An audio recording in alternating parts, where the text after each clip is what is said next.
云似浓而渐满，烟雨不复还。徒追往事随远看，暮雪已成沙。春来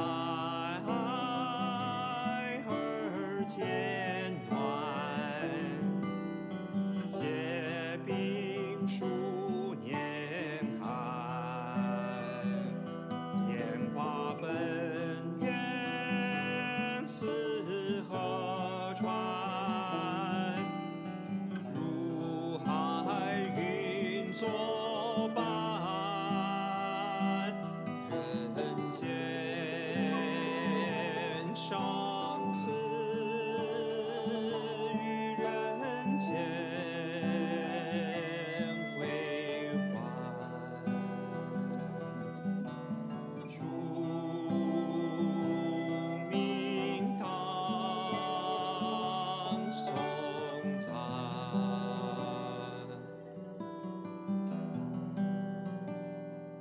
人间相思与人间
They were actually used by my grandfather, Albert Sellis, when he was in China from 1925 to 1949.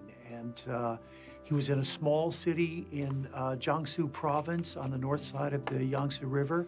And he used those in his evangelistic ministry. He was trying to plant a church, and so he'd use these as a teaching tool. And then after they left China, they were in my grandparents' house, and then they were in my father's house, and then they were passed on to me because of my own personal interest in China. But I didn't look at them for a really long time. And then one time I took them out and started to look at them and realized how wonderful they were in terms of the colors and in terms of, I would say, even the detail of teaching that they can contain. They've been in our family for, gosh, almost 100 years, perhaps, maybe close to 100 years. They were missionaries in China from 1925 to 1949, so roughly 25 years, but they had to leave China several times because of civil war, because of the war with Japan, because of civil war, and then in the 1940s also. So on and off, but their hearts were really in China. They really gave their lives to China. And I think these posters were a tool that they used to communicate something so dear to their heart, understanding who Jesus is and what it means to follow him.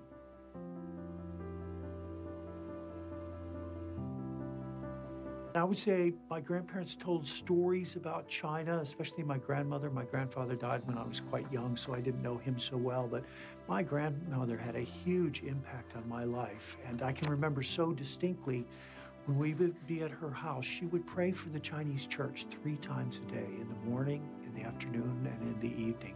She really had a deep love for China and for the Chinese people and for the Chinese church.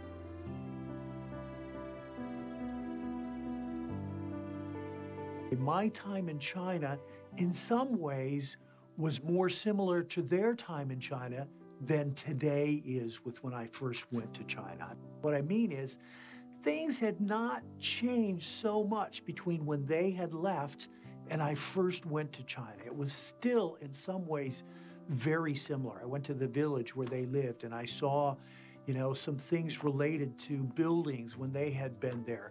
But since the early 1990s, China has changed so much. I feel like I had a sort of glimpse of what China was like when they were living there.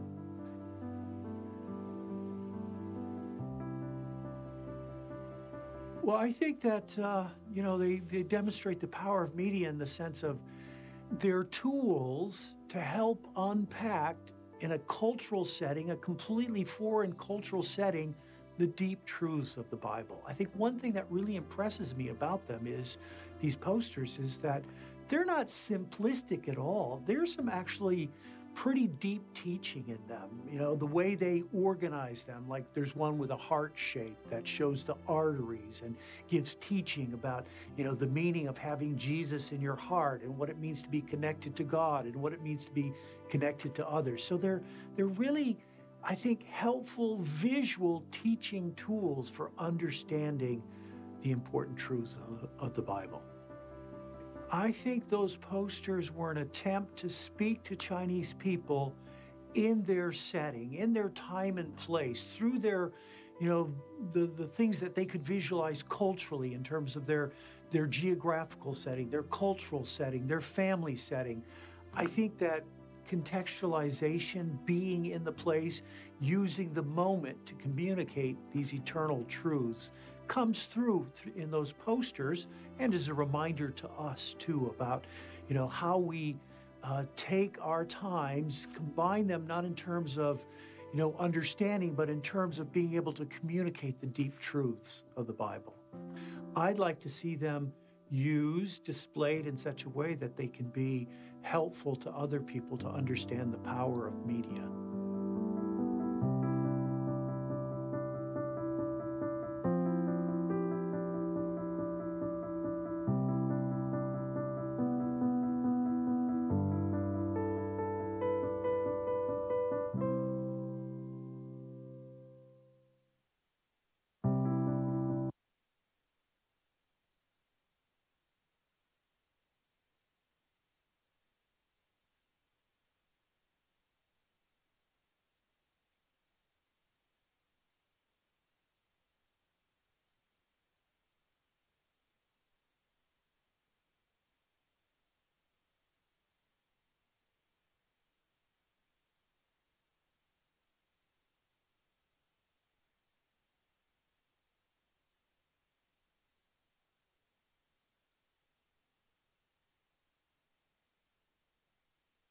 Discover Boating and Progressive present the top safe boating tips.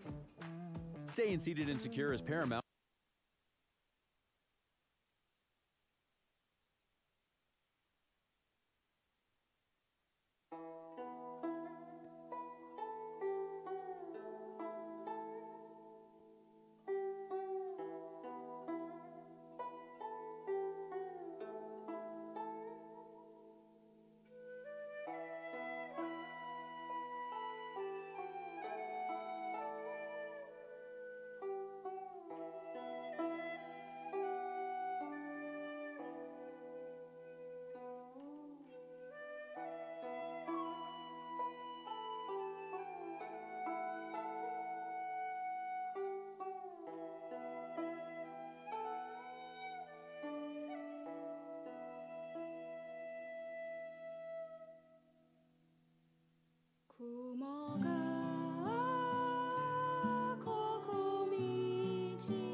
云似浓而渐满，烟雨不复还。不追往事随缘看，暮雪已成沙。春来而渐暖，结冰数年寒。烟花奔远似河船，如海云作伴。人间上次与人间为欢，祝明堂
Good evening, everyone. All right, about time. Thanks for coming. I'm Daryl Ireland, the Chinese team leader of Reframe Ministry. This February, I bought a book. The book, is written by Dr. Daryl Ireland.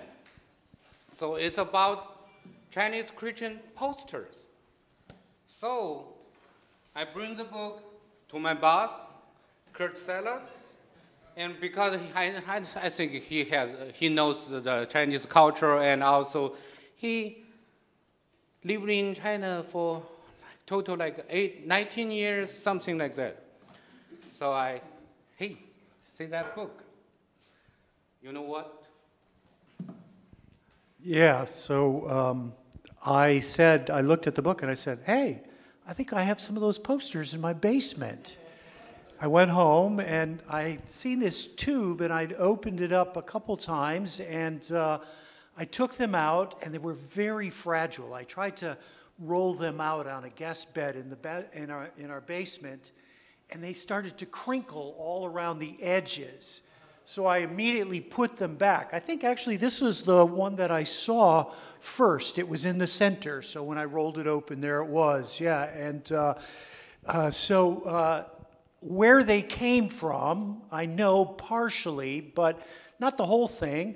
Where they came from was in our basement, and my wife Vicki and I, she's sitting in the back here, we had a little, not marital dispute, but she thinks she found them, and I thought I found them. She thought she found them in the attic, and I found them in the basement. So I'm not sure exactly how they got to our basement, except my grandparents were missionaries in China from 1926 to 1949, and they lived in a small town on the Yangtze River in Subei, north of the river there. And so my grandfather died when I was very young, so I never really talked to him about this, but I'm pretty sure he used these as evangelistic tools in that small city. And they started a church there, and I think they had maybe 50 people coming to their church, and they had Sunday school, and then at the end of 1949, that kind of all ended, and somehow these posters ended up in my dad's house,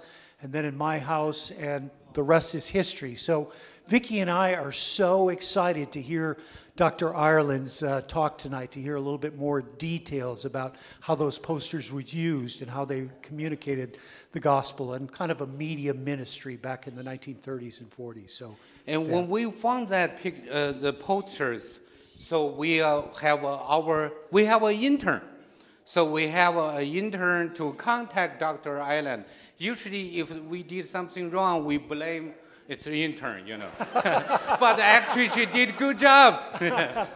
And although she's not with us now, right, with the ministry now, but thank you for coming. Thank you, Katrina. Yeah. So we got it restored in Toronto. Then also, we also called Wheaton College. They were 10 of the 20s already being displayed in Wheaton College. So what you see now, the 10, actually it's just the part of the posters. What are there, 19 or 21? Total 20. Total 20 okay. For sure. Yeah. So, and then Katrina contacted Dr. Ireland, and we get the display. And then we talk about the conference, and think it's a perfect time to have Dr. Ireland and to give a story about about the posters, and the story probably behind all the posters. And actually, we do have some pictures. Can you show us? Yes. That's. Yes, my grandparents. Do you know them? Yeah. I do. I do. Yeah. Okay. Yeah. Okay. Yeah. Next. That's here in the student center at the Wheaton College. Another story is, probably I haven't told you that. I don't think so, no. We came to Calvin Heritage Hall, the archives, Because we were thinking how people use the posters. Well, originally we were thinking maybe someone use it as like preach on the street or something like that. That's just my assumption. But when we found all the pictures also took by your grandparents. Wow. Yeah. Look, that's in front of a tea house. So that's why today we also have a tea reception, Chinese tea reception after. Yeah. And that's how they use. Look at the put the picture back at background, and they do the preach at the street. That's their Sunday school. That's their VBS. That's how the poster be used in that era. Then, do we have another one? No. Dr. Ireland.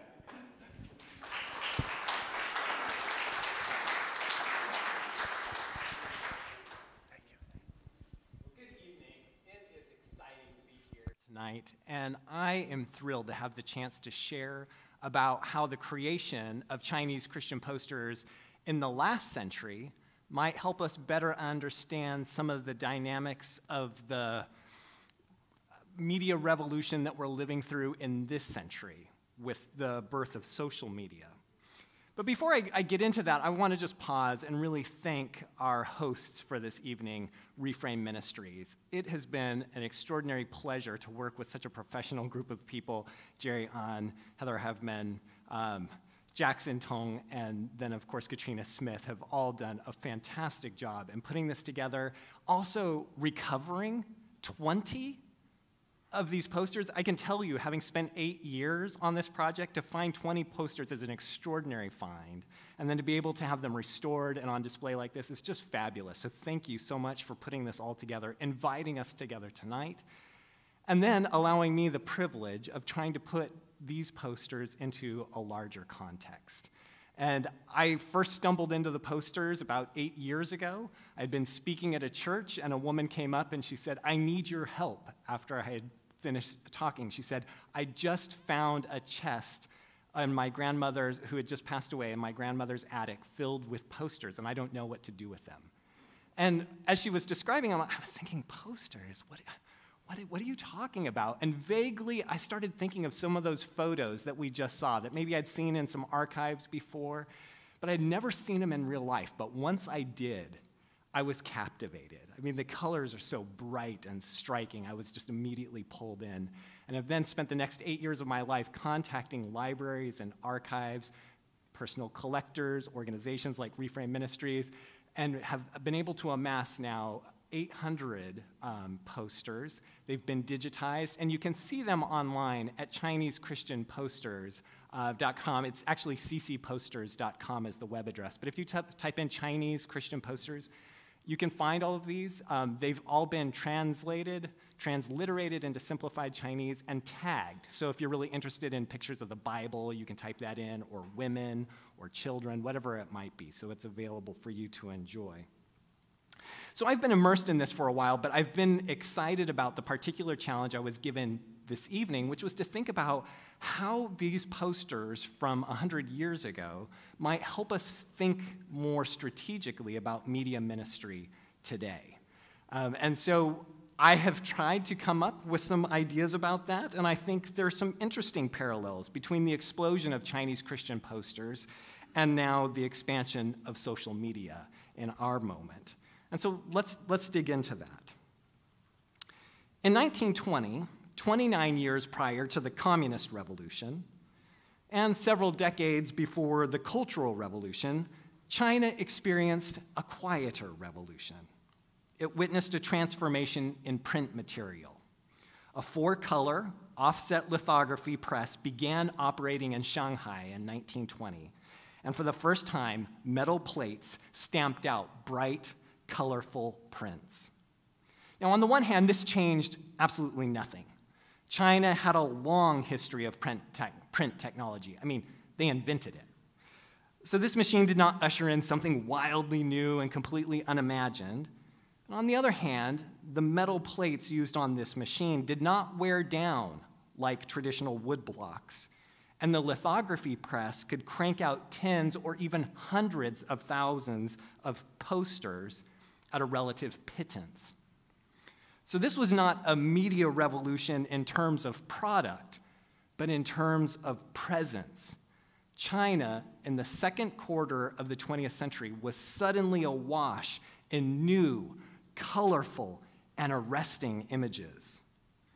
And scholars have recognized this and have focused on the explosion of propaganda poster in this time period between, say, 1920 and 1950. And they've paid great attention to things like the political propaganda, but also advertisement propaganda, the emergence of new advertisement culture, and especially advertisement calendars like this that have proliferated in the second quarter of the 20th century, because no other print material was produced on the same scale. I mean, despite the social, economic, political, and even military chaos of China in this time period, companies still managed to print and send out about 20 million of these calendar posters every year. And they were hung up in homes and offices and really anywhere that just needed a splash of color. They became sort of this new profusion of popular beauty. And China had never seen so many mass-produced images before. Now, Christian features did not actually share many of the same features as these advertisement posters. They've got sort of the fake silk border, maybe couplets on the edge. The description down here is usually where to get the product if you want these cigarettes. This is the description of where to get the product. You go to church and you read the Bible. So, there's a lot of parallels between these. But the Christian posters were never printed on quite the same scale as the calendar posters. The Religious Tract Society, for instance, whose records are the most complete, reports printing only 150,000 posters a year. Nonetheless, a comparison with the secular calendar posters may not be entirely ridiculous either. The Tract Society, after all, printed an additional 1.5 million black and white tract-size versions of all of their posters. And they were just one of a score of publishing houses that were cranking out posters year after year after year. So Christian posters may not have surpassed the massive quantity of popular calendar posters that advertise products like soap and cigarettes. However, when we add it all up, they really were not that far behind either. Christian posters were central players in China's visual revolution, and they competed aggressively and on a grand scale for the eyes and the attention of Chinese viewers. This evening, I'm inviting us to consider the sudden and explosive production of Chinese posters and how that printing revolution from 100 years ago might be able to teach us something about the power and peril of the digital revolution today. As an outline, and how I hope to do that, I'm going to explore 4 themes: speed, new communities and dangerous echo chambers, influencers, and popular theology. Let's begin with speed. Arguably, the most obvious feature of social media is its speed. An event like the assassination attempt on Donald Trump or a bombing in Palestine can be live streamed. We can see events unfolding around the world in real time. There's absolutely no need to wait for the 6 o'clock news any longer. Likewise, commentary is virtually instantaneous. Social media not only allows us to like or add a comment about anything that's happening, but it also invites anyone with a connection to the internet to respond to current events by creating their own new content to what's going on. News has never come faster, been more accessible, or generated and commented upon by a larger audience. Social media has changed the way we interact with current events. Something similar can be said about the advent of Chinese posters. For example, in 1926, the big news was that the Nationalist Party and the Communist Party briefly teamed up to defeat regional warlords to recreate a unified China. And as the army marched north behind a phalanx of pamphleteers, the General Secretary of the Religious Tract Society watched with sort of a mixture of admiration and frustration. "They are using our means and improving upon them," he reported. "Why can't Christians be as creative as these folks to win the hearts of the Chinese people?" He issued a plea to all believers: do propaganda work for your Lord and Master. Shortly thereafter, the National Christian Council of China answered the call and sent out posters to the roughly 1/3 of all Protestant churches in China that were under its umbrella. Arriving in stacks of 100, these were not posters that were to be hung up in a sanctuary or discussed in a Sunday school classroom. The bottom of the poster, relevant to the larger theme of the conference this week about public theology, said it very clearly: "Please hang in a public space." You can see Christians were co-opting what the nationalist and later communist posters did. But they made Jesus the revolutionary. He was the one liberating China. And as it said on the poster, it is he who establishes a new China. Now, this kind of political commentary was not limited to a few Christians or a few organizations with massive financial resources. Even seminary students, who have always been as poor as church mice, were able to participate in the production of these kind of posters. The Tianjin Bible Seminary, for instance, held an annual poster-making contest for its students, and the winner's poster would be sent to print. Now, in this poster, a student countered nationalist and communist propaganda that the nation was weak and ruined by its many warlords or Western imperialists. By presenting the conflict in larger and more cosmic terms, China was under the control, as it says here, of Satan. Swapping one political ruler for another or closing down foreign factories was not going to solve China's fundamental problem. According to this poster, to slay the prowling lion, Christians needed Jesus. But what kind of Jesus would save China was subject to change. When the nationalists were using the army to unite China, Jesus, as we saw earlier, was portrayed as commanding a troop of evangelists. Later, however, when the communists began to win the hearts of the peasants and proletariats, Christians pivoted. The speed of poster printing made it possible to repackage the Savior. He was no longer the generalissimo, high and above his minions, but Jesus was presented as a carpenter, a working class guy whose friends were fishermen, farmers, and factory workers. Chinese Christian posters, like contemporary social media, were nimble and allowed Christians to respond almost instantaneously to current events. Unlike books that required expertise and could take years to research, write, and print, posters could respond to the moment and gave many Christians a public way to participate in China's search for national salvation. Now I want to talk about new communities and these dangerous echo chambers. Social media has created new communities. I mean, you can find people with common interests on almost any topic. You can find groups for people who love quilting and kayaking or taking photos of grasshoppers. On one hand, social media has created just remarkable links between people and groups that you would never think would have a connection. A New York City civil rights lawyer and a rural sheriff in Idaho might have the joy of discovering, you mean you like taking pictures of grasshoppers too?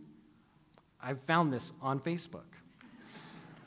On the other hand, the 2024 presidential election cycle reminds us that the United States is deeply divided. The word we often hear is polarized, And one of the factors contributing to the division is the way social media's algorithms have sorted us into what are called echo chambers. We only listen to and read the ideas and the opinions that are similar to our own. Time and again, studies of social media have ended up with graphics like this one from an earlier election cycle. Maybe not that one exactly.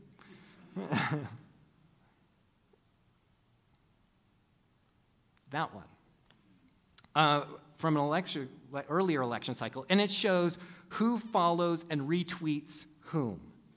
It turns out we follow and repost almost exclusively the opinions of those we like.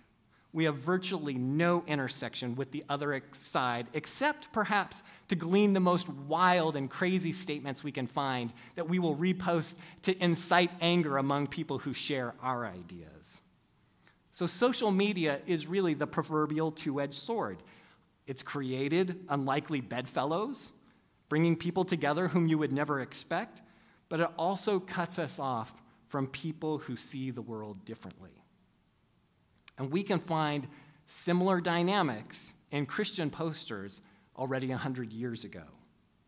For instance, they reveal unexpected affinities. Listen, if you know nothing else about modernism and fundamentalism in the first half of the 20th century, you at least probably know this. The two sides didn't like each other, right? Fundamentalists called modernists apostates who had been duped by Satan. And modernists, meanwhile, despised fundamentalists and accused them of being fossil-like, moss-backed, and narrow-minded. The rift in China was so deep that the two groups developed separate institutions, separate journals, separate summer retreats, everything. They literally seemed to find no common ground between them. At least that's what we've always assumed based on the written record. But the visual record tells us a completely different story. In fact, it's shocking to discover that if we only had posters, we would have assumed that fundamentalism and modernism never reached China's shores. Because the fact is, visually speaking, the two were virtually identical.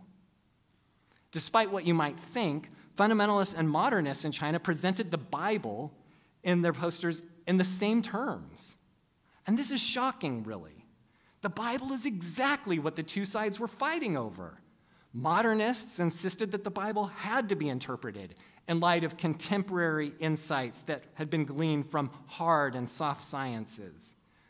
Fundamentalists, they feared, were making the Bible irrelevant to contemporary society. And meanwhile, fundamentalists insisted that to sift the biblical truth through a sieve of geology or biology or psychology was just to create an idol.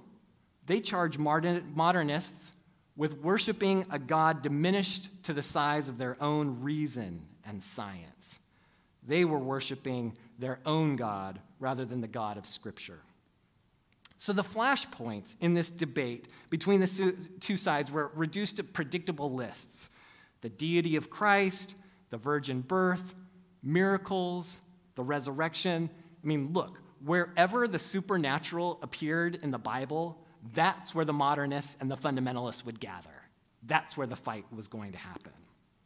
You would think, therefore, that fundamentalist posters, at least, would emphasize the Bible's stories of the miraculous. But they didn't. In fact, both fundamentalists and modernists produced very few posters that were about biblical stories. And when they did, they were overwhelmingly about parables, as you can see when you walk out here this evening. A comparison with Roman Catholic posters, to which we'll return momentarily, is useful. I've tracked down 67 Catholic posters based on New Testament stories, and only 6 Catholic posters illustrate a parable. The others focus on the birth, life, death, and resurrection of Jesus. The emphasis of Protestant posters is inverted. 16 posters capture a story about Jesus, about his life, while 56 posters showcase one of the stories told by Jesus. I think this is important because parables do not feature supernatural elements. Jesus relished in the daily life of things, about a woman working yeast into dough or a gardener trying to make a tree grow. The Protestant proclivity for parables made debates about God violating natural laws simply irrelevant because miracles were absent. Even when Protestants dared to depict a scene from the life of Jesus, both modernists and fundamentalists minimized the miraculous. Let's just take the virgin birth as an example. This was a point of intense controversy between Protestants. But only Catholic posters, like this one, disturbed the scene with supernatural actors. The conservative, fundamentalist religious tract society's naturalism, by contrast, may be the poster's most sort of distinctive feature. And the more liberal Anglican Church in China's publishing house only alludes vaguely to unusual events by featuring one star just a little bit larger than the others. Fundamentalists and modernists both downplayed the life of Jesus because of its high concentration of miracles, in favor of highlighting Jesus' teaching. They turned Jesus into a moral guide. Stop doing evil and learn to do good is how this poster summarized the message of the prodigal son. It's unknown if this comes from a fundamentalist or a modernist printing press, but that's what makes it so interesting. The content gives us no clue because stop doing evil and learn to do good is a synopsis that could appear on virtually any Protestant poster that features a story from the Bible. For despite all their vitriol, when it came to their visual messages, fundamentalists and modernists both chose to communicate that morals, not miracles, were the key to salvation. Now, Roman Catholic posters, as we've already seen, relished in the miraculous. But that's not the only thing that pushed them apart from Protestants in China. Protestants and Catholics ended up in different echo chambers because they held opposing visions of China's pathway to renewal. Celso Constantini, who had the rank of archbishop, arrived in China in 1922 with an agenda.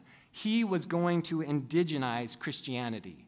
That is, he was going to make it less European and more Chinese. He managed to build a remarkable team of artists, most of whom converted to the Catholic faith while painting and teaching Christian artwork at Furen University, the Catholic university in Beijing. These artists consciously worked to express Christianity in Chinese idioms.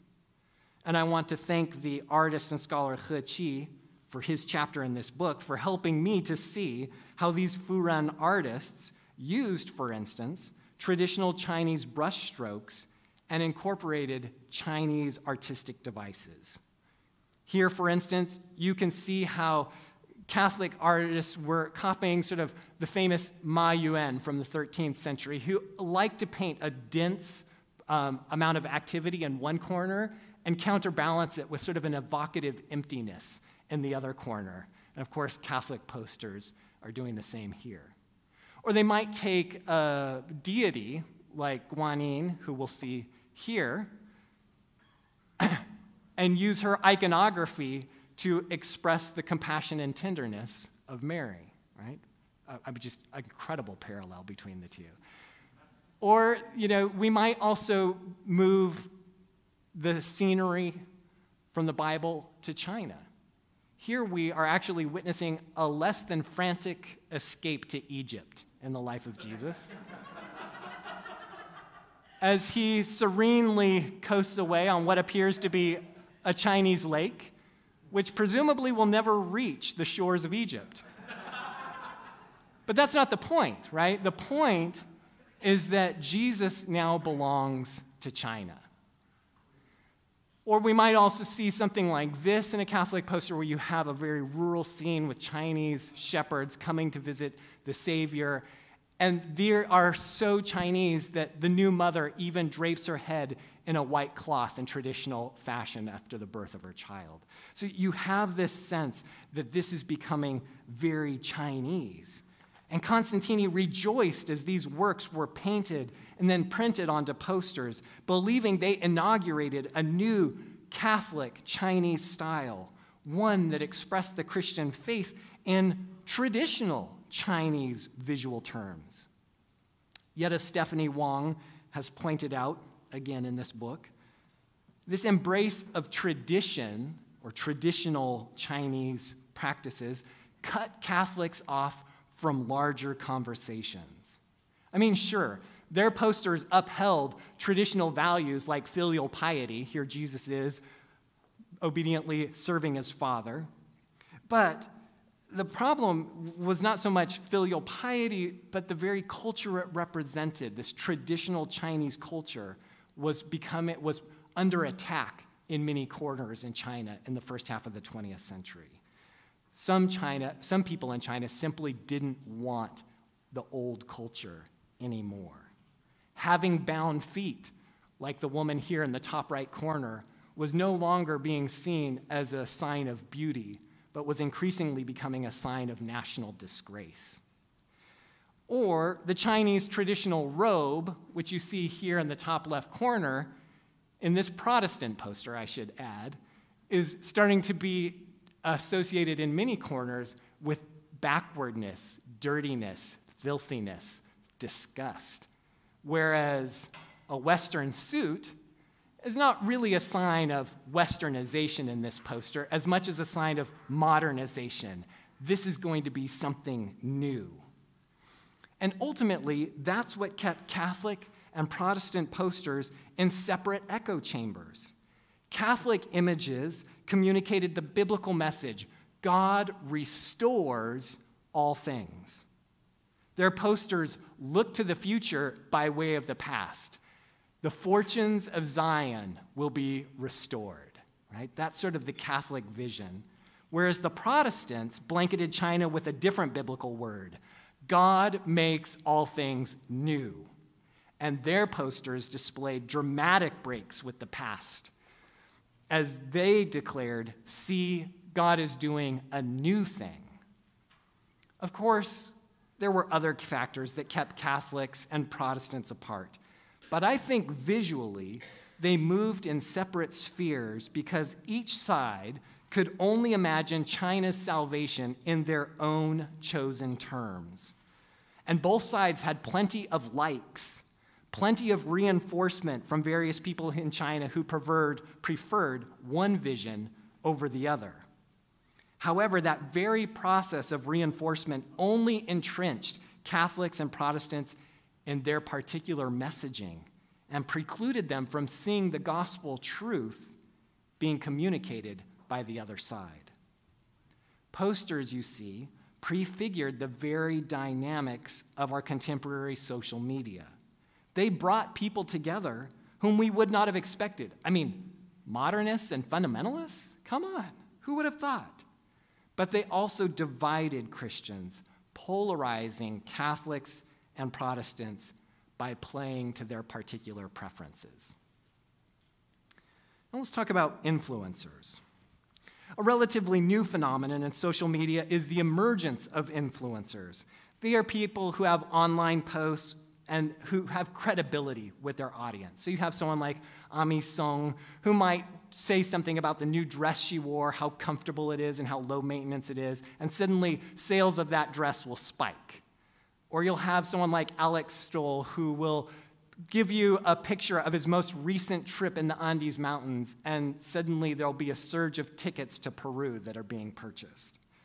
And advertisers have noticed this effect, and so they've begun to pay influencers to mention their products and travel destinations.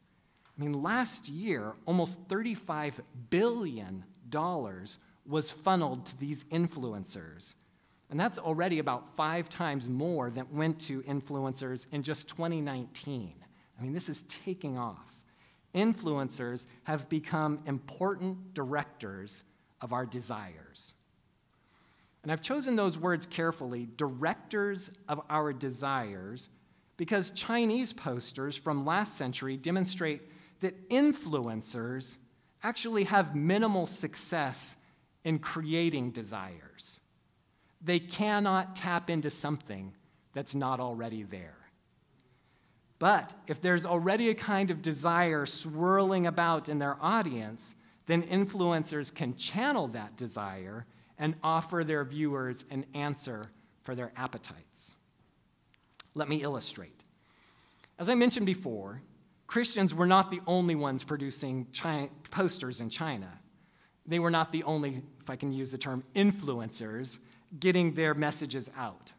The communists famously produced many propaganda posters. In fact, we believe that's one of the reasons they were ultimately successful in winning the nation.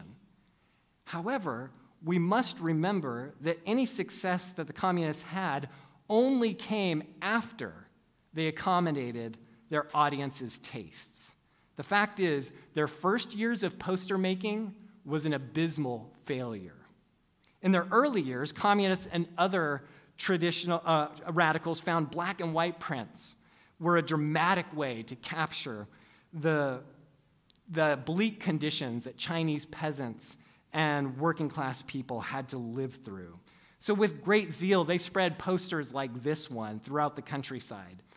But they discovered that actually peasants weren't interested in this poster. They just sort of scratched their heads thinking, there's a lot of emotion here, but I don't know what's going on. It's just sort of confusing. And I certainly don't want to bring that much anger to hang into my house. And most damning of all, they said, it's just boring. I mean, it's black and white. There's no color here. It's not going to beautify the house. And so they were actually an incredible failure as they tried to impose what they wanted on an audience through prints like this. The Nationalist Party, which controlled China at the time, also printed posters. And they smartly chose to invest in color, right? Oh, so much more lively and beautiful with the color. But it turns out color alone is not sufficient. Their messages failed to tap into their audience's wants because there really isn't much of a market for posters that instruct you to walk on the left side of the sidewalk, or make straight lines, or find something to do if you don't have anything to do. The nationalists wanted to modify the behavior of China's citizens, but an influencer's desire doesn't move the masses. It's the audience's desire that matters. In that sense, Christian posters had a head start on both communist and nationalist propaganda. Unlike the parties who were constrained by ideological purity and the need to impose what they wanted on China, Christian posters were designed to sell. The massive uptick in Christian production coincided with the worldwide Great Depression. Suddenly, Christian publishing houses were faced with a financial shortfall. All their foreign support dried up, and they needed something that could cover the gap. And they found that in posters.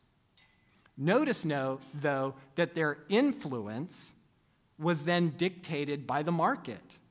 What did consumers want? Did they want the flames of hell? Or was that a little bit too much? Did they need to turn down the heat a little bit?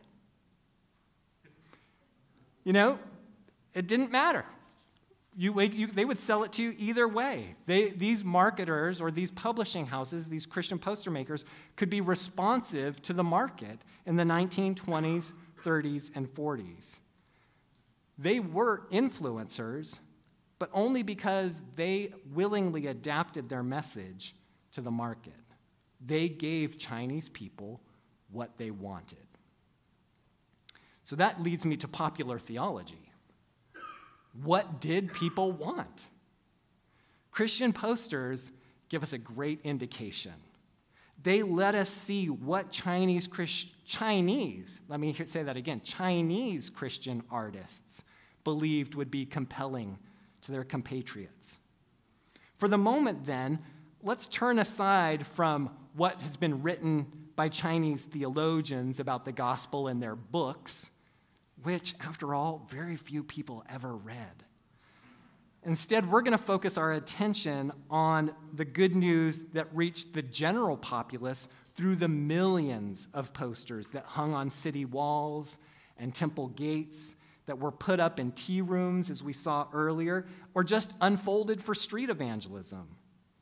These pictures were by far the most public display of Christianity in China. So what did they say to the general populace? How did they appeal to the Chinese interests and appetites?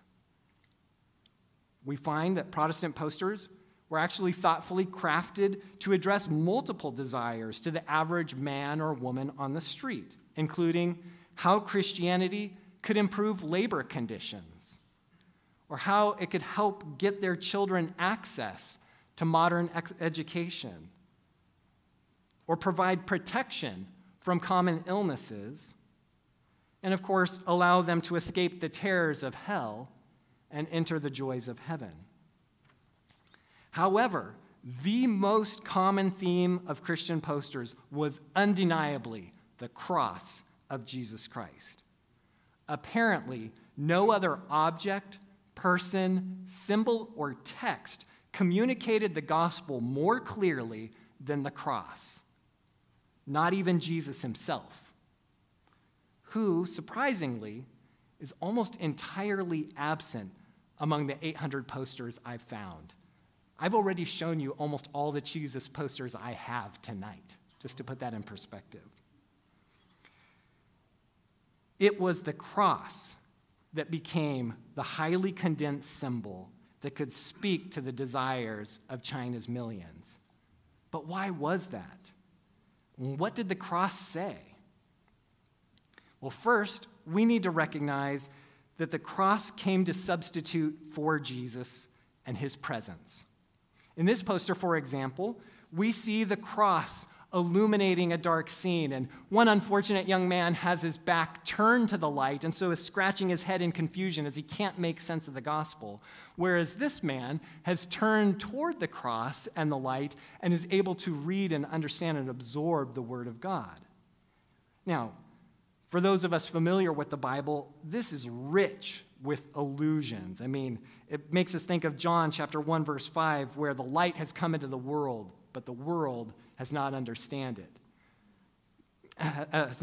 it. However, for anyone who comes into the light, there is eternal life in John chapter 3, verses 18 to 21. And if you could read this down at the very bottom, in case you've missed it, it says, "I am the light," is the title of the poster from John 8, verse 12. But let's be honest, Jesus isn't in this poster. In his place stands a red cross. It is the light of the world. Now, I want to pause here for a moment because I've talked about the posters enough that I know there's someone here tonight who's thinking, well, Daryl, it's no big deal. Protestants never put Jesus on the cross because Jesus is risen from the dead. We wouldn't expect to see him there. That's true, but that's not my point. My point is Chinese artists never or hardly ever painted Jesus at all. And like in this poster, the words are from John chapter 8. Well, Jesus was very much alive. There is no need to paint a crucified Christ here. They just removed Jesus and put the cross in his place. The cross apparently was believed to be a better ambassador of the gospel. So why was that? What was the cross's good news? Well, I think there are several things, and you can, again, one more plug, read about it here in the book, but I'm going to just focus on two tonight. First, I think the cross was important because it is strong. It offered stability in the midst of a chaotic world. I mean, just look at the size of this cross. It's actually larger than the entire globe, right? It's huge. It conveys something of strength. Or consider this cross. I mean, it's so massive, it's clearly not for crucifixion. These poor guys couldn't have their arms stretched across the bars of that cross. I'm not even sure their arms can get across the clock face. I mean, the thing is massive, and it fills the entire poster, top to bottom, left to right. The idea is that the cross is big, it's solid, it's strong. And probably no poster captures that better than this one right here. I mean, look at that monster. I mean, the thickness of that thing is incredible. And it's not brown like wood or even red, the popular color for blessing.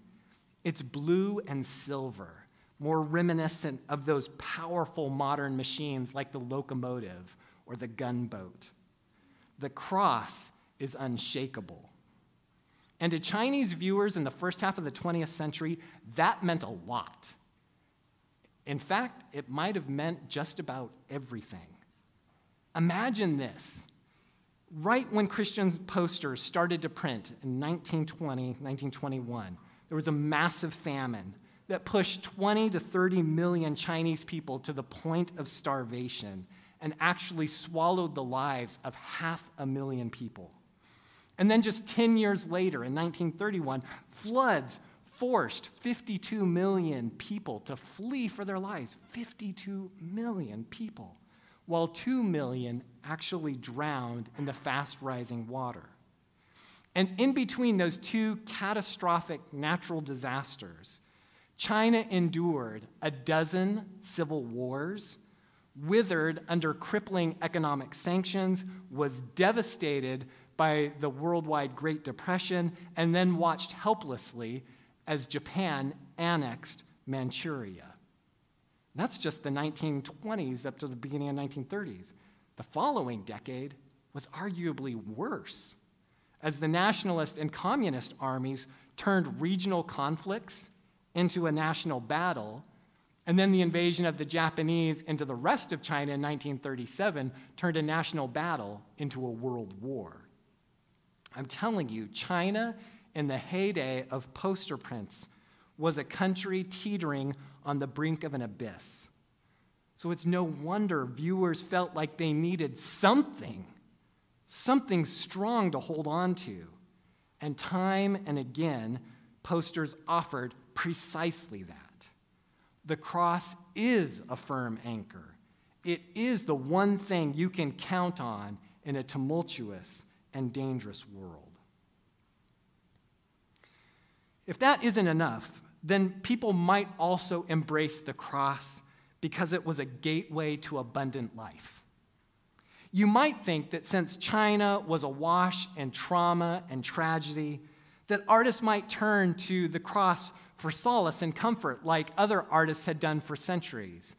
This painting was originally hung in a hospital in Germany, reminding patients that Jesus is a man of sorrows and carries their infirmities and sickness.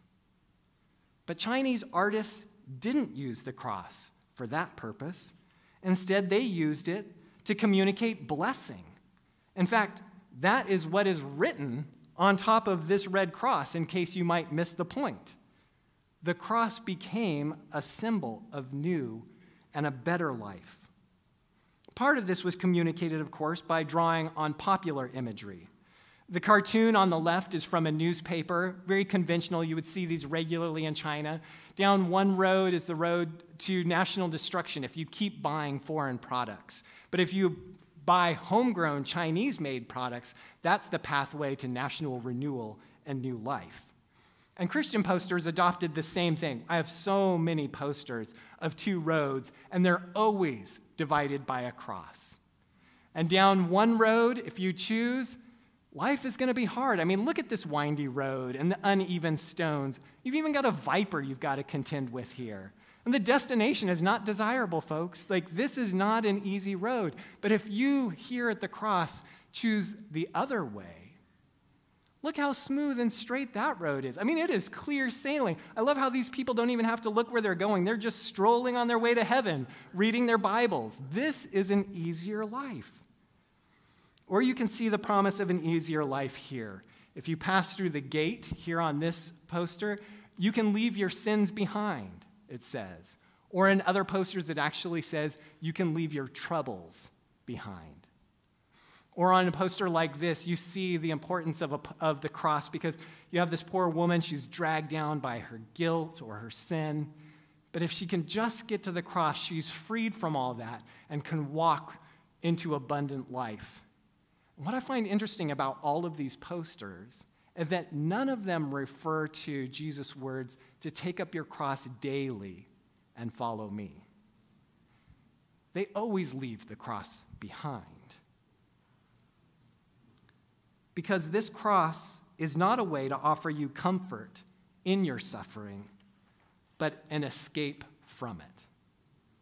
Or to say it more positively, the cross in China promised viewers a better life and not merely a way to endure it. Because the cross became the central icon of Protestant Christianity, it received special communist censure. In 1951, the last year Christian posters were produced, the cross was dramatically reduced in size. So it only marks a building as a Christian church here, or these energetic young youth as Christians, but really has no more theological significance than that. It was drained of its power under communist control. That doesn't mean, however, that Chinese Protestants have forgotten the cross. In fact, it's still extraordinarily meaningful. And that's why I would argue that despite the many and various challenges that Chinese Christians continue to face today, what seems to mobilize them the most is when crosses are removed from their churches. That, more than anything else, is seen as something that's crossed the line, what's directly been an assault on their faith. In fact, in Huai'an, the church became so tired of the state removing the church and then putting it back and then having it taken down again, they finally built the cross right into the church. Try removing that, right? Why go to such lengths? Because Chinese popular theology, born from these posters, is not so much Christocentric as it is crucicentric. It's the cross that came to symbolize true salvation. Well, there you go. 4 quick links between Chinese Christian posters and social media. Speed, able to respond to contemporary events. New communities, bringing people together that you wouldn't expect, but also the dangerous echo chamber. The influencers and really the limitations that influencers have. They're dictated by the market, which leads to the power of popular theology. What do people really want to hear? So what might we, and I'm thinking of all of us generally, but also Reframe Ministries in particular, what might we glean from this quick historical overview? How might it shape the way we engage in social media today? I have 3 quick suggestions. First, social media empowers us to speak good news to this moment. Our gospel is not just a series of historical events that happened millennia ago. It is more like what C.S. Lewis pictured in the Chronicles of Narnia. Jesus' death and resurrection is a pivot in history. Now death works backward, he wrote. God's redemptive work is spreading, perhaps often in secret and invisibly, but nonetheless, God is undoing sin and death. Social media invites us to witness to that reality right now, even if we only see God's work as if in a mirror and darkly. And of course, that requires courage and humility. But we can share the good news of God in the midst of current events, concerns, and longings. Second, we must be alert to the feedback mechanisms built into social media and the way their algorithms can cut us off from the very people we are trying to reach. If we rank our effectiveness by likes, hearts, and the number of times our posts are reposted, we are probably not reaching the people that we wish to with the good news. Almost certainly, we are merely hearing amens from people who have already embraced the gospel. So we have to be alert to the trap of echo chambers and do the hard work of building connections with others whose outlooks, religious commitments, and ideologies are very different than our own. And I know that will not be easy. In fact, the system is biased against it. Nonetheless, social media does have the power to surprise us, and it is possible to build new communities, but it requires determination. And third, we need to always remember that what we post matters. I'm not saying that every post needs to be perfect. That would be impossible and just plain paralyzing. What I am referring to is to the steady stream of output, drip by drip, post by post, or might I say, poster by poster. A particular picture of the gospel is formed, and we need to be intentional about that. Taken as a whole, is our output narrowing the gospel, or is it expressing how wide and long and high and deep is the love of Christ Jesus? If history can be our guide, then I think we need to pay attention to Christian posters because they still invite us to look and have so much to teach us. Thank you.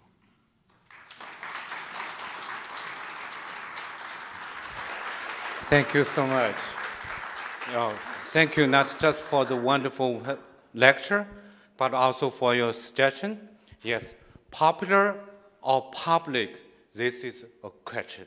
Now I would like to give Dr. Wachitov give a response.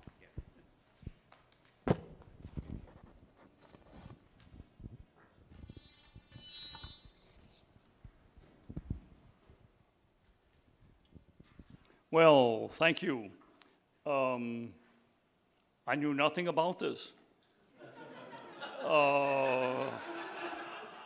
This lecture dropped into a pool of ignorance. Before tonight. So these are completely off the top of the head comments. What I would be able to say a month from now is probably quite different from what I'll have to say tonight. I have no idea how this, or very little idea as to how this art fits into the history of Chinese art. There was, of course, a long history, 4 centuries, 3 centuries, of graphic art in China, woodcuts and so forth. And this has to be not entirely unrelated to that. So that'd be interesting to know how it fits into that tradition. But I don't know enough about that to say anything about it. So I'm just going to offer some reflections by way of contrast with Western art. What strikes me about this art, and what you emphasized, and what strikes anyone, is that this is religious art that was public. Public in the sense that it was widely shared by the public. Tens of thousands of people bought copies of these posters and displayed them in their homes, places of work, on the street, and so forth. So this is art in the general public. And thereby, being these tens of thousands of identical posters posted all over the place, a certain religious unity was created. And that strikes me as probably an important part of how they actually worked.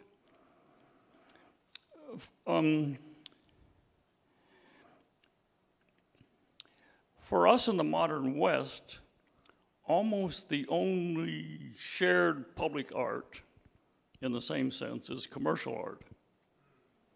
Our copies of the same magazine show up in our mailboxes, and we look at them and we share commercial art. I sat wondering, do we share is there shared public religious art? The best I can come with is shared commercial art, shared religious commercial art. I subscribe to Christianity Today and to Christian Century, and there are ads, pictorial ads in there and they're almost all for seminaries or for books to buy. They don't show Jesus, they don't show the cross, they're religious commerce. So let's face it, shared public art in the modern West is almost entirely commercial art. That says something about us. A certain commercial unity is created instead of a religious unity. We all desire the same products. For the most part, religious art in the West has been art that is not in that same sense shared, but reflect back on it. Religious art in the West has mainly been art that you have to go to see. The Byzantine icons, you had to go to the church to see them. The medieval altarpieces, you had to go to the church to see them. The medieval capitals in the medieval cathedrals, you had to go to the church to see them. It was art that you had to go to. These Chinese posters, to make the point again, were different. You didn't have to go somewhere to see them. In effect, they came to you. They were right there in your home, on the street, in the business, and so forth. So I've been thinking, is there any close analog in the West to this sort of shared religious art? I think the closest analog, but it's pretty distant, is the graphic art of the Renaissance. Dürer's etchings and engravings, Rembrandt's etchings and engravings, Schongauer's etchings and engravings. Those were shared, people shared them, but given the medium of woodcut and engraving and so forth, the plates wore down rather quickly, and you couldn't, at most, you could print 200 copies, whereas some of these had 100,000 copies. So that's a pretty pale analog, right? A very pale analog. So they were, in a way, public, but the public was much smaller. And my guess, I don't know, is that you had to have more money to buy a Dürer or a Rembrandt print than you had to buy a Chinese poster. When I was thinking about all this, I was reminded, however, of graffiti art in Northern Ireland. I've got 3 books here. You can leaf through them afterwards. If you go through Belfast, still today, but certainly 20 years ago, what you would see is massive arrays of graffiti art on the walls of the buildings and so forth. And what was happening there is the Protestants would paint their heroes and episodes and so forth, and the Catholics would paint theirs, and often these would be on the same road, on one side the Catholic, on one side the Protestant. This is extremely public art. You didn't go to see it, it was in your face. And given the religiosity of the struggle in Northern Ireland, it was, in a way, pagan religious art. Feel free to leaf through them. I think it's also worth reflecting on the religious content of these Chinese posters. The altarpieces in the Catholic West and the icons in the Byzantine East were intended as objects of devotion. People bowed before them, lit candles before them, and so forth. As I understand these Chinese posters, they were not intended, though they could be, not usually anyway, not primarily, as objects of religious devotion. They were teachings, reminders. They were teaching the gospel, or parts of the gospel, in pictorially rather than in print. Their function was to teach and to remind, though they could be used devotionally. Let me stop there. It's a fascinating development. It made me think, was some youngish person ought to set the project of writing a comprehensive story of Christian art in the world and how similar and different, what's distinctive about these Chinese posters, what was distinctive about the Dürer Rembrandt prints, and so forth. Thanks.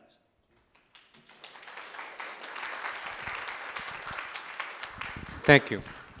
So as Dr. Ireland mentioned, and he edited a book and do have many authors. Today we will happily to have one of the authors join us to share a little bit. He's Jesse Sun. Yeah, he's online. Cool.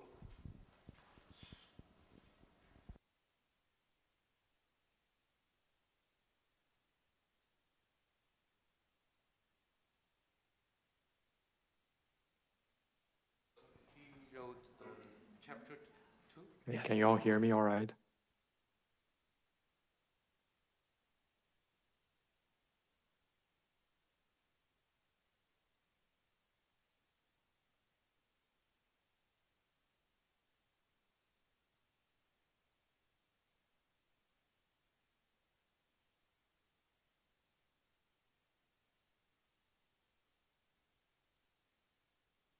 Okay, thanks for the confirmation. And my apologies in advance if the hotel internet proves a bit slow.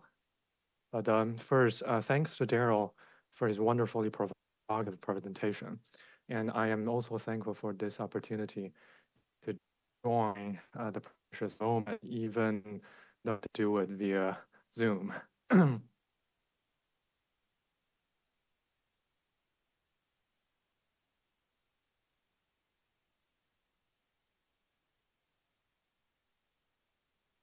These Christian posters, historians, we tend to prioritize written records, provide fresh venues of history for new insights.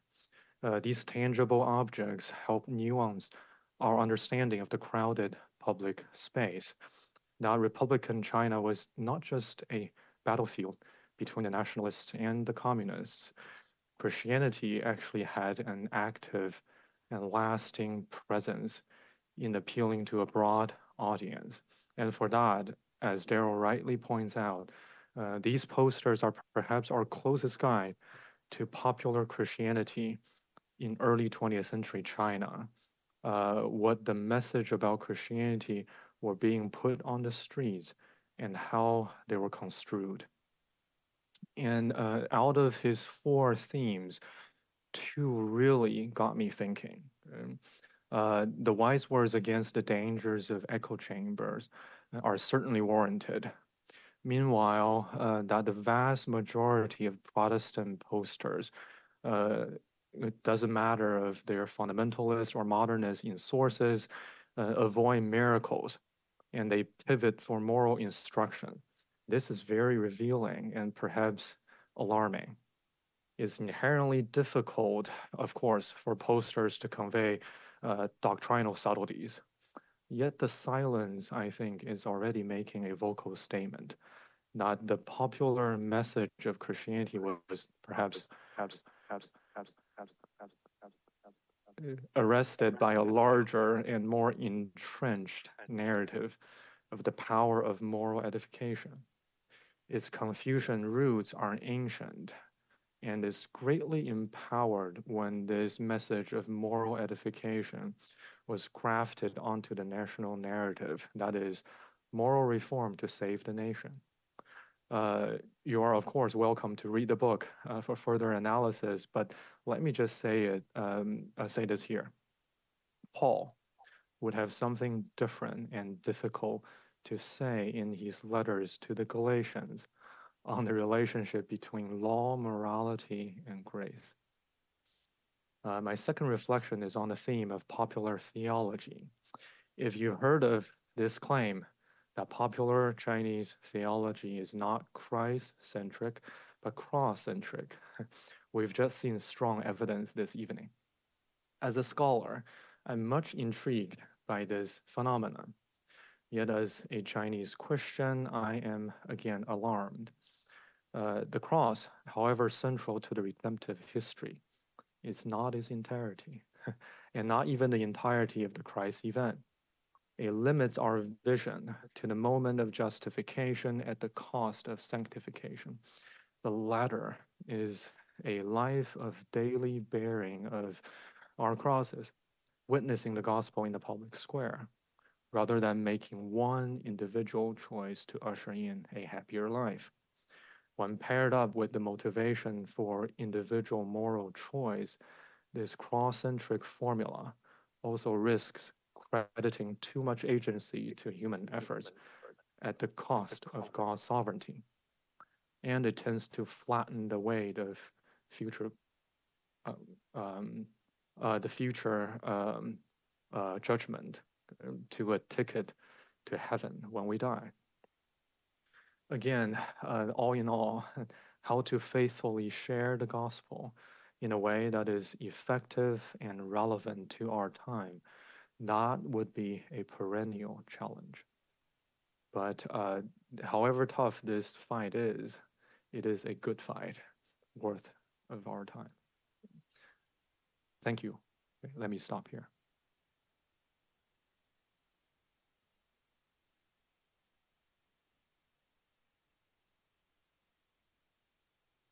The conference right now. Okay, fine. Well, actually, we are not the first one to have that Dr. Ireland to give the speech. China Source hosted the first one actually last April, right? Now we have the content manager, Andrea Lee from China Source, to give a response.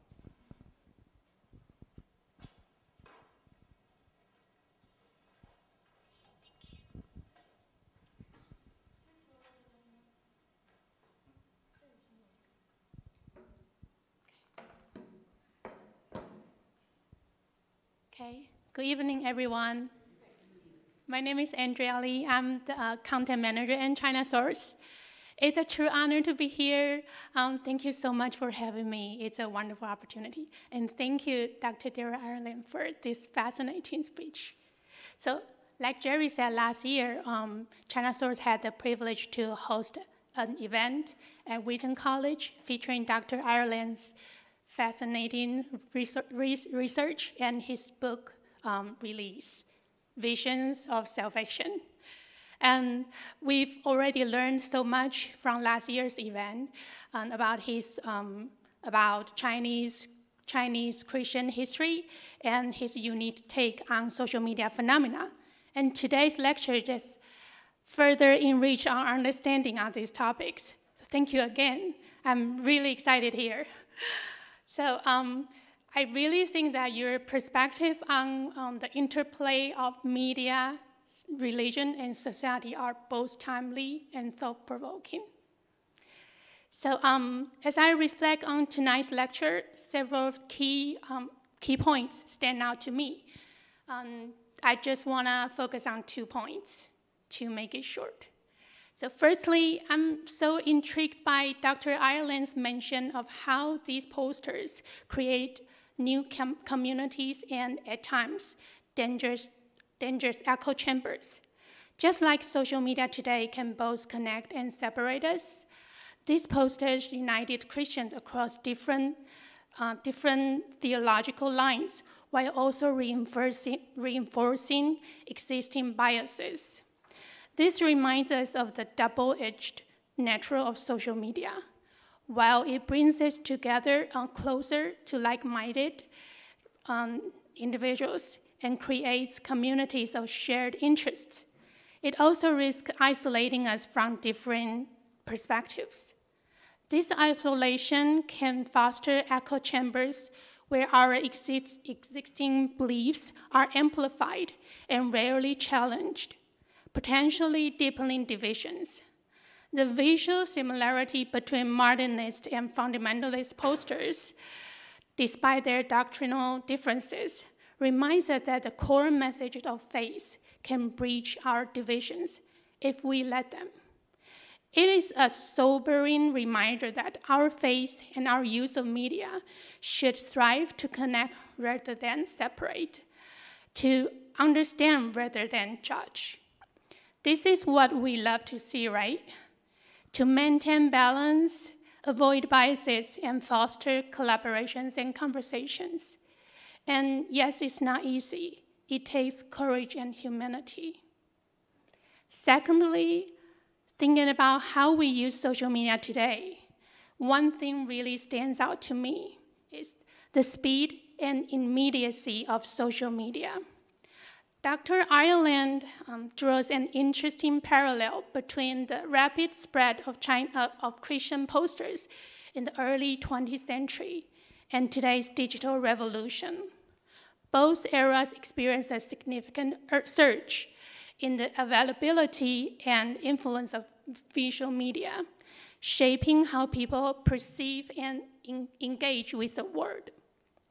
This rapid pace allows us to share events, ideas, responses instantly, but it also brings challenges like dealing with misinformation and the superficial nature of quick interactions. Eye-catching visuals and brief posts can sometimes overshadow deeper, more meaningful engagement with the gospel message. And massive and overwhelming information also requires more of the discernment as well. So here's the question I want to leave with you tonight. How can we, as Chinese Christians, leverage social media's speed and reach to share the enduring and transformative power of the gospel without falling into the traps of fleeting trends and misleading appearances? In my opinion, we should strive to use social media to share our authentic, life-changing truths while building genuine connections and thoughtful dialogue. Reflecting on tonight's presentation, it's evident that the historical use of visual media, of evangelism and social commentary has much to teach us about our digital engagements today. The lessons from these posters encourage us to be mindful of how we use our platforms, striving for authenticity, fostering genuine connections, and always pointing back to our core truths of value or of our faith. And that's what China Source aims to do. Once again, I want to thank you, Dr. Daryl Ireland, for this rich knowledge and profound insights. Your work not just helps us to understand more about the past, and also navigate how we navigate our today's complexities. Thank you so much.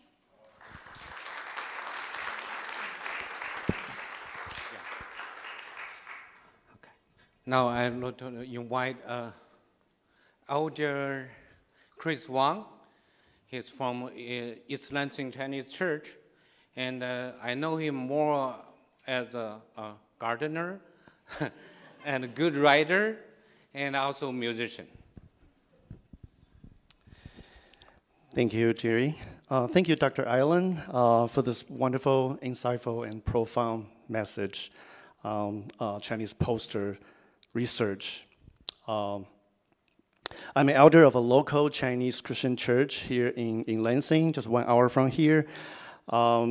We are like many Chinese churches in the U.S. We focus a lot on campus ministry. We shepherd the students from Michigan State University. We have a lot of students from mainland China, from Taiwan, and also from Far East. I know tonight that we all have seen so many fancy Chinese posters carrying so many deep meanings for us to research and ponder. But now I'm going to show you some not so fancy posters. I got some PPT. Okay, thank you. Well, they are also created by Chinese. They are created by the Chinese church here in the United States. But I collect them from the social media like Facebook, Instagram, and WeChat. This kind of a poster should probably be familiar to many of you, and you might have even created some of them, right? yourself. As you see, they're not so creative, and they're not even trying to contextualize or reflecting today's culture flow. They're nothing like those earlier Chinese posters that Dr. Ireland shared with us today. These posters or electronic flyers do not require special art skills. Most churches just use the online template because it's free to reproduce them, to quickly generate them. So this poster are used by the Chinese church here in the United States. Many of them are actually the event poster for welcome party because, fall semester is approaching. Beginning of the fall semester, we always, have the welcome party. And so we use the online free template to generate this poster, and we copy and paste and we share. Very convenient, very quick. And the Chinese church in the US has a very distinct and unique way when it comes to evangelism. First, most of the Chinese church here started as a Bible study group, as you may know. And second, in order for us to grow, these churches need constantly sharing gospel and converting non-believers and making disciples. So we have a tendency of being activity-driven. Lots of activities. Each church or fellowship has her own evangelistic meeting, has their own revival meeting, not mentioning all kinds of retreats in the spring, summer, fall, winter. So we need lots of posters, electronic flyers, of course. And I'm sure with the rise of the generative AI, such as ChatGPT, this poster will soon be created more efficiently. But you see, in modern society, efficiency cannot bring lasting and impactful value. These quick fixes are just like fast food, right? You consume them and then you forget about them. They are so easy to copy and paste and share. But I can't help but imagine if after 100 years, when someone, like us, gather together again in this room and examine these forgettable posters, they're not going to tell the stories. They're not going to, for people to discover special meanings. So perhaps this is the tragedy of our era. So one of the walk away from today's talk, I believe, at least for myself, is to be encouraged and be inspired to make better use of our creativities. And that's all I need to share tonight. Thank you.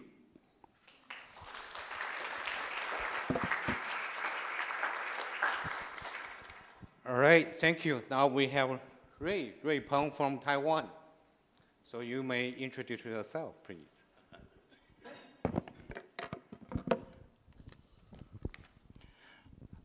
Good evening. It's really late. I'm supposed to be the last one, so I will be quick, hopefully. Doesn't really matter who I am. I'm just happy to be here. Talking about posters tonight, I have a very interesting experience. I remember just a few years ago when I was invited to speak with one of the churches here in Maryland. So I made my own poster because Canva is really easy. And so I put it together, I put a few faces, and especially pick a very handsome picture of my own and to put it there. And with the thing and the subject of the topic I'm talking about. So I sent it to the pastor, and the pastor put it on their own church fan page of Facebook. And the pastor's wife actually was the first one to comment and say, "Who did this? It's so ugly." And that was a bit embarrassing, but I try, but I don't. Okay, and one other thing is, by the way, I'm from Taiwan, and tonight is actually the first time I heard a Republic of China so many times in the last 20 years. Well, this is an insider joke. I don't know if you understand what I'm saying, but yeah, I'm from Taiwan, but I haven't heard Republic of China for so long now. So thank you for that. The time is, the year was 1853, September. There was a young man, he went on a ship, or called a boat at that time, and from London and traveled more than almost 6 months and reached to the shore of Shanghai, and the year is 1954, March the 1st.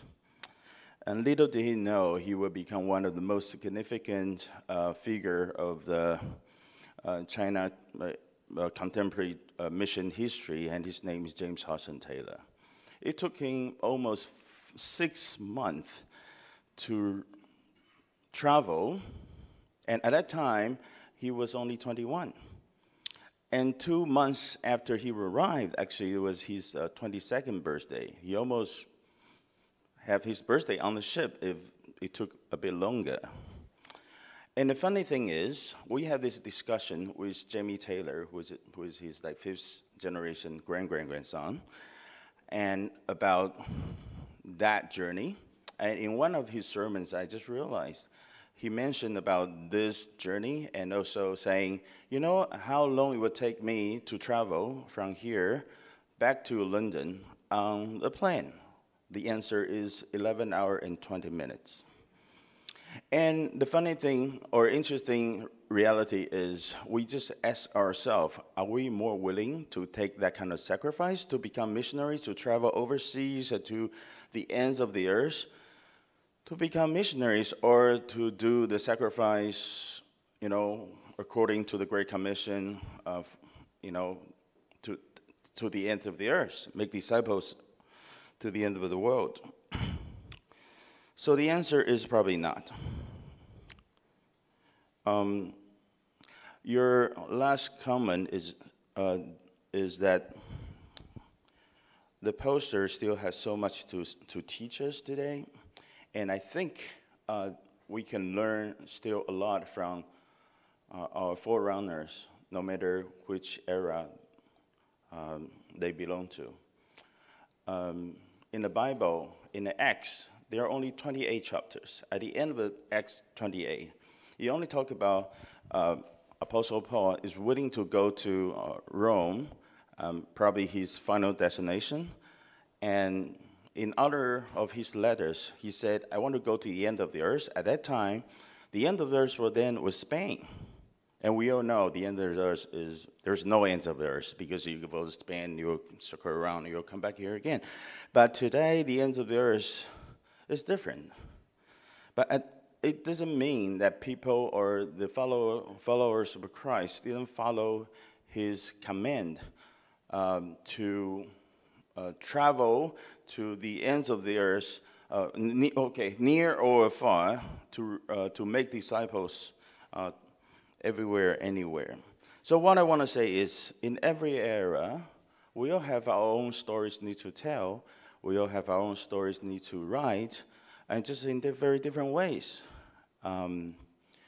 So I want to end up here with a song, actually, not I composed, I wrote, but I asked AI to write it for us, because earlier today, Pastor Cho Jing-er told us there was no song on refugees, gospel music or Christian music on refugees in Chinese. So I asked Sumo to do that, and it took me 30 seconds. And I just want to show you, and it's a beautiful lyrics and only take 1 minute, and the melody is sweet.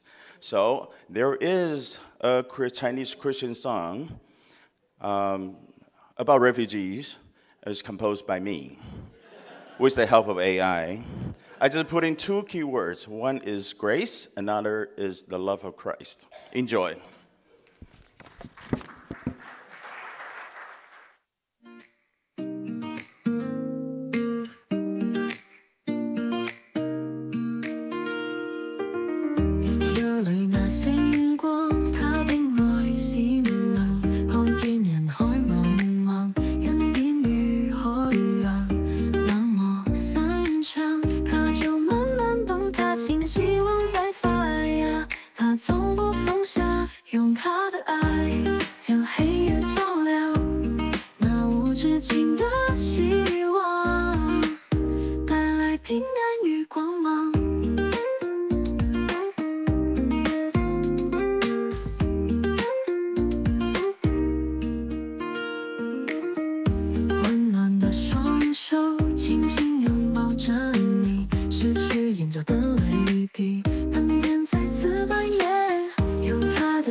How I respond that?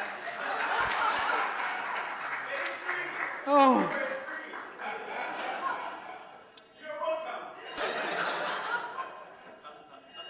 Well, I give to the audience. Questions, response, or sing together with the AI. Yes. I have a question for Dr. Ireland. Like, how effective were these posters? You were very positive in your talk, and I loved it. But I just wondered, how much did the church grow in that time? Yeah, that's a really good question.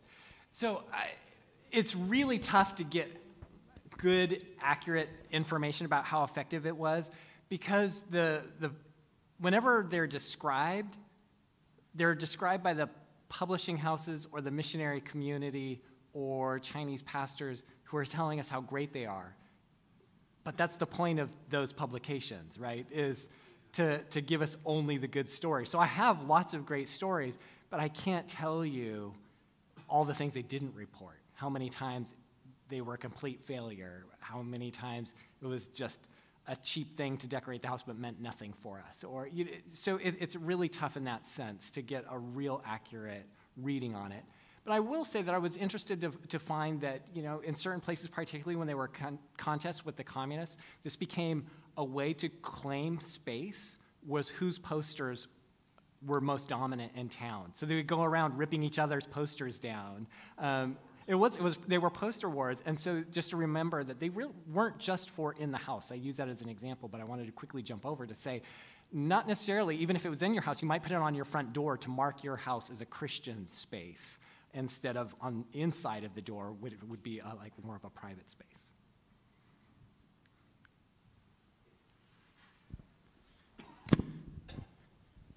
First, I would like to say, Ireland, really glad to meet you again. Every time you have something new to report, to share, I really appreciate that. My questions, one is political, and another one is comparative. First, did the cross have something to do with people's political concerns, such as warfare, corruption, nationalism, or state building? The second, did the Christian posters in other East Asia societies, like Japan or Korea, share the same cross as their central symbol? Good questions. And I'm going to disappoint you probably on both of them. So my first sense is I really haven't done enough looking comparatively. I've glanced at a few things that I've seen from Korea and Japan, but they're so few in number that I've actually seen thus far. Can't make much of a comparison. But all of us who have been to Korea, we know the Red Cross is prominent in Korea at night, so there's certainly some shared overlap there, but in terms of a poster, it's hard.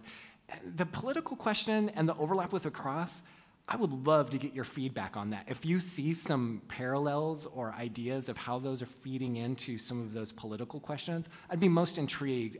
I personally did not have the eyes to see that, but I may be missing something. I don't claim expertise on all of this, so I'd love to hear more about how there might be a political statement actually going on in those crosses. Yeah, thank you, Dr. Ireland. So my question is, still on the cross thing, I see that you also posted a picture of modern day church, right? So I'm wondering, so are there any continuity between the cross in the 20s, 30s, and nowadays? So that's the first question. Right. And then I believe the cross on the poster reflects some kind of a theology behind that. And you also show that between the Catholics and Protestants, there are differences in their theology in terms of depicting or pictorial characteristic of the picture, right? So are these prominently Protestant Christians doing the things? Are they influenced by missionaries from the West or their original indigenous theology? Right. Yes, that's my question. Boy, I love talking to this audience. I've got really insightful group of people. So the first question in terms of continuity, it's a really tough question because of the incredible discontinuity, say, of the Cultural Revolution, right? It's really tough to go back and piece together some of the history between there. So I can't say that I've been in a church in China where people are, where the cross still plays a very central role, and people are saying, you know why we have the cross in such a central place in what we talk about and how we present it? It's because of this poster that my grandmother saw. Like, no one is saying that. On the other hand, I think the cross became so embedded in the Protestant imagination that it just sort of carried through. And here's an example. So my earliest research was on Song Shangjie 博士, so Dr. John Song.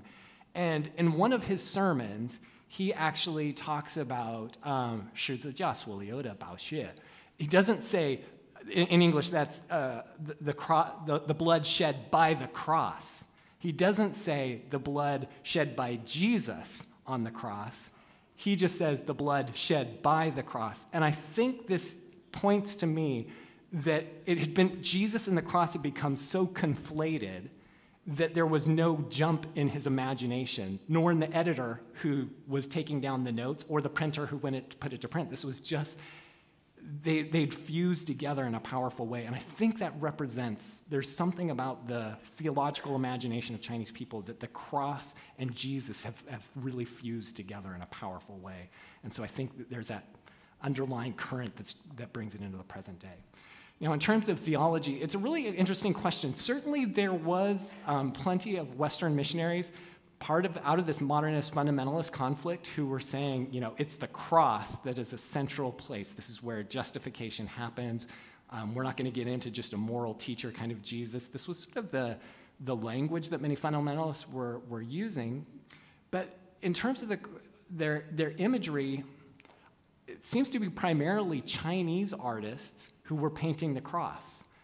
We do have some posters made by missionaries, and they tended to paint other things like family life, and there wouldn't be a cross at all. But when it was a Chinese artist, it was almost certainly a cross is appearing. So I think this is part of I can't tell you the exact roots, but they're the ones that are driving this as a key part of how we're going to articulate our faith.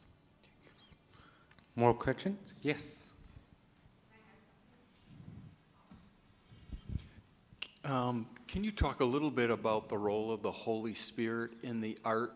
It seems very concrete. The gospel is deeply mysterious. Yeah. Is there any reference to the Holy Spirit or this deep mystery of who our God is and how we relate? Yeah, that's a really good question. So I'm racing through posters in my mind. Give me a second. It's like a flip book of 800 posters. Catholics have some posters that depict the Holy Spirit as a dove.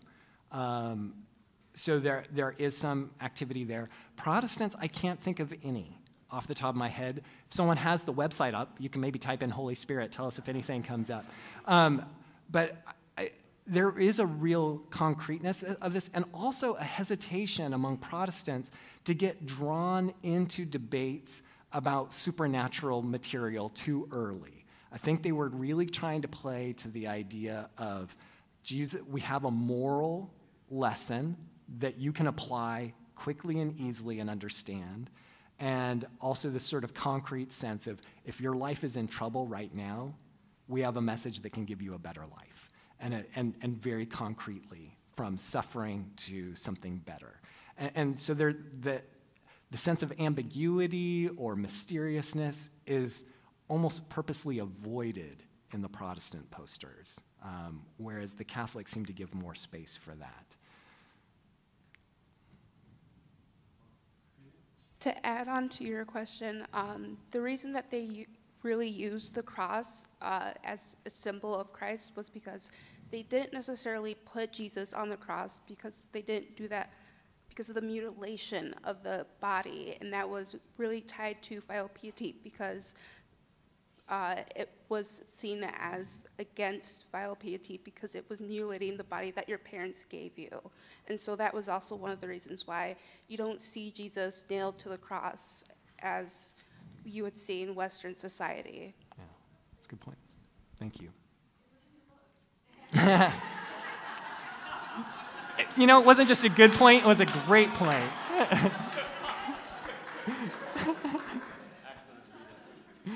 Well, I reserved the next microphone, so thank you, Dr. Ireland, for such a wonderful presentation.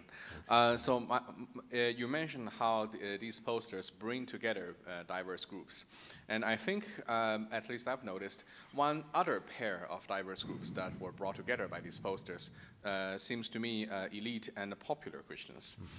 In some of the posters, we've seen they champion a message of a moral formation for national salvation, cultivating those virtues of a broad love, self-sacrifice, group unity, and China will be saved, which we usually associate with, you know, the YMCAs, you know, the elite national salvationists. Right. But some of the other themes, right? Take the path of the cross, and voila, all your life will become better, and you'll be very fortunate. We usually associate with more popular kind of popular and syncretic forms of Chinese Christianity. So my question is: now I see these two themes both present in the posters that you have shared. Do you see these two themes merging at all? Are they penetrating into each other, or do you see those two streams as separate as they are between elite and popular Chinese Christianities? Wow.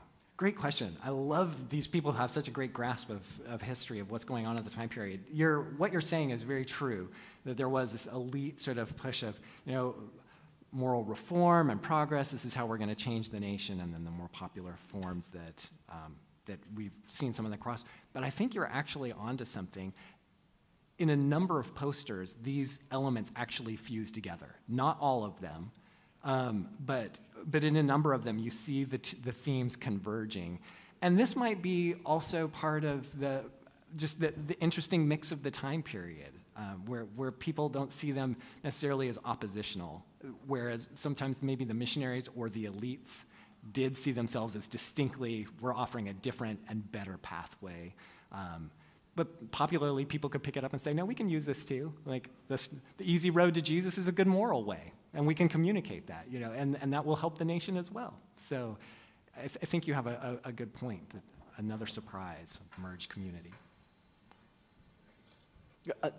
This is Mutian, and to respond to the question why cross become the dominant symbol, have you ever considered the Taiping Tianguo movement before that? Because the guy, the leader Hong Xiuquan, it's not his original name. He changed that to slowly mean I am the king of men. So I think to present Jesus Christ, the Christology, it's on the one hand it's more complex for common people to understand. And on the other hand, you mentioned this movement was during the Republic of China era, and also from Taiwan. Thank you for mentioning the Republic of China. Well, so I think after that, in the Republic era, there is a general repose and distaste for king or a kingly figure. But to present Christology, Christ overcome the cross, and we must present, Christ has overcome death and he's the king. And it might be a little bit more complicated and more controversial, and especially after the failed Taiping Tingle movement. I think it might represent, it may be easily mistaken who this Christ is. I think it might cause confusion. So I would like if you consider the Taiping Tingle, the movement, and the Republican, the historical context with the emphasis on cross and the absence of Christ figure. Yeah. Oh, that's a great observation.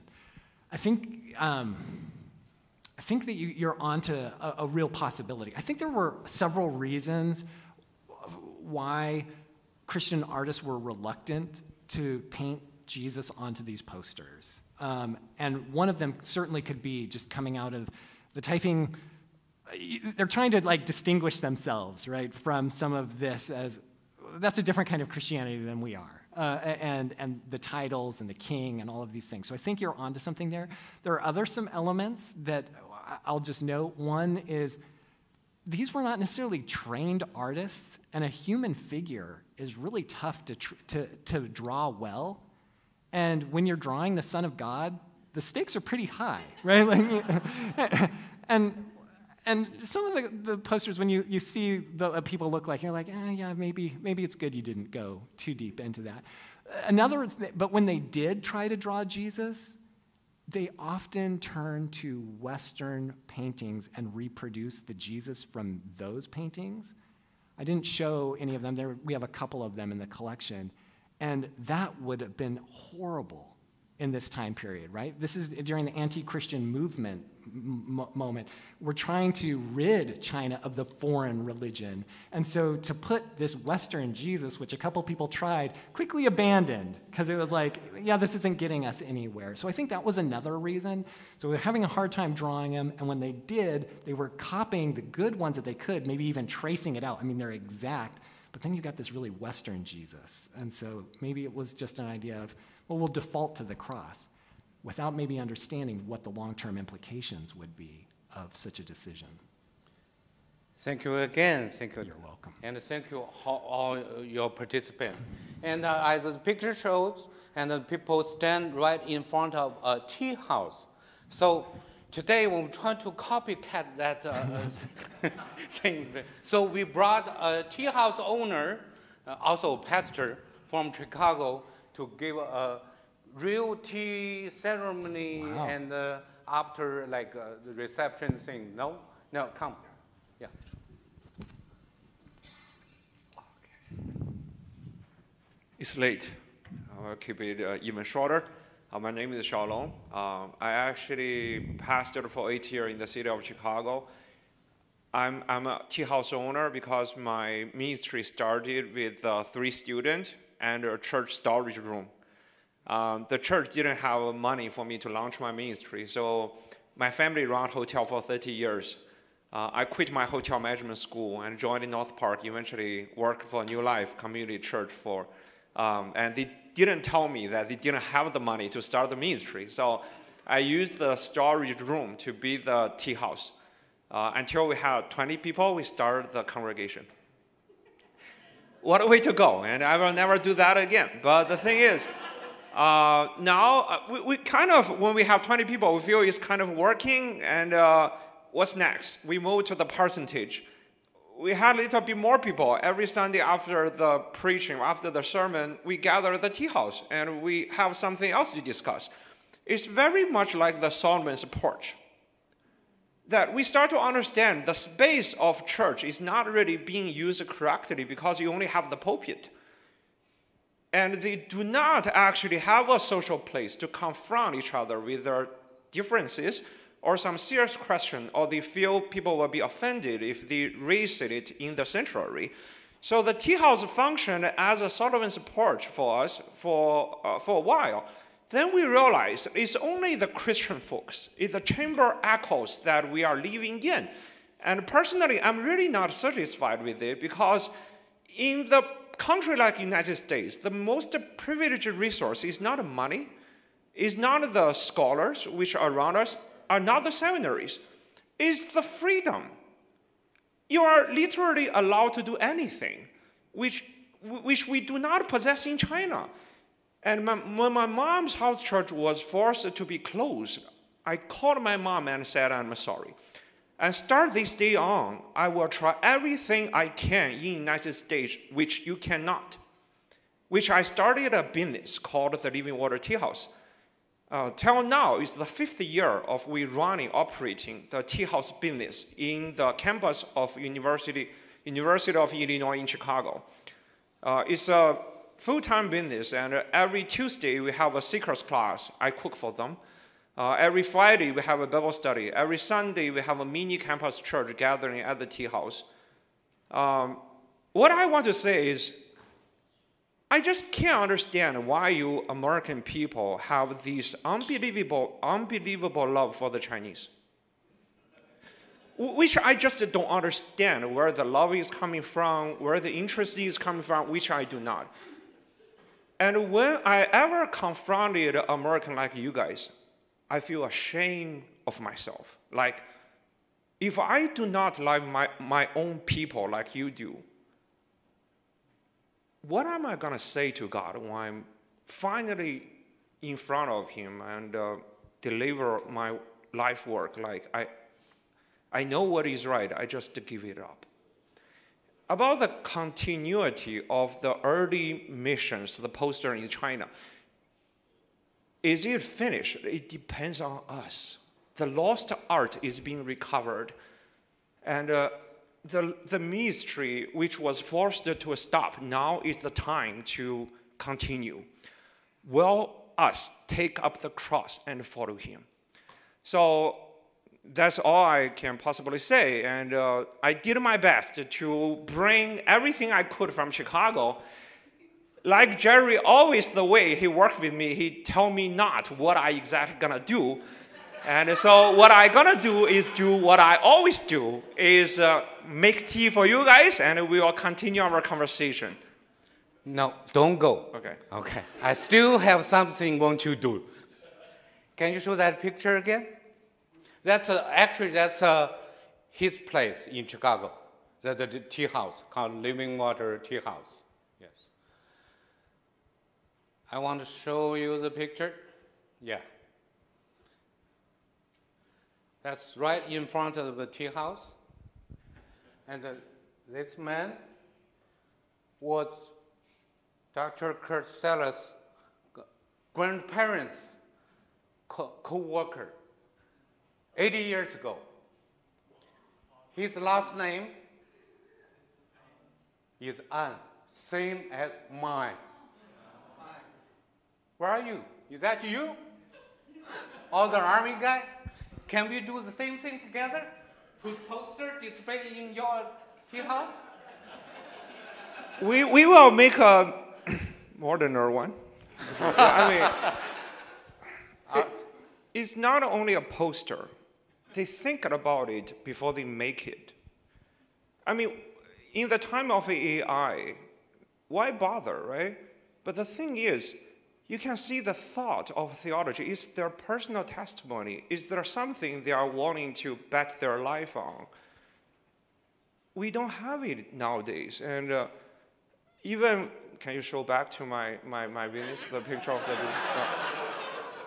The thing is, you know, at that time, they know that the way to reach out to the community is not preaching alone.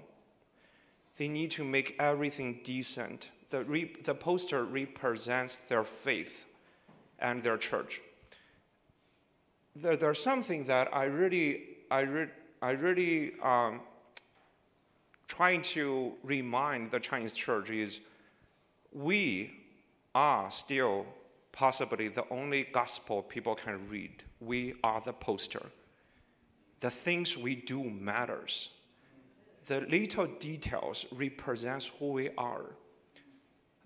The tea house, we hang the writing of incarnation on the wall, the light, the wood we use, everything represents, like this is a welcoming place. Christian can be Chinese. The gospel can be shared in the Chinese language.